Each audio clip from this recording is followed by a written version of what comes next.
క్రీస్తునందున ప్రియులకు ప్రేమతో వందనాలు తెలియజేయుచున్నాను.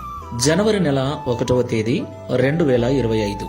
ఈ రోజు దేవుడు మనకు చేస్తున్న వాగ్దానం ఏమిటనగా యెషయా గ్రంథము 43వ అధ్యాయము 18-19 వచనాలు.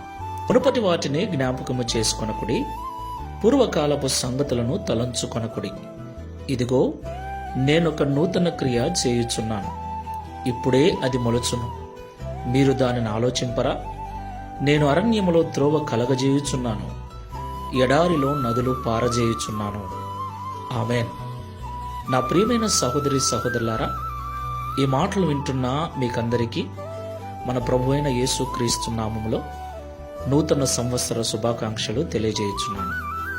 దేవునికి మహిమ కలుగును గాక. నా ప్రియమైన సహోదరి సహోదరులారా, ఇశ్రాయేలీయులు 400 సంవత్సరాలు ఐగుప్తులో బానిసత్వాన్ని అనుభవించిన తర్వాత దేవుడు వారిని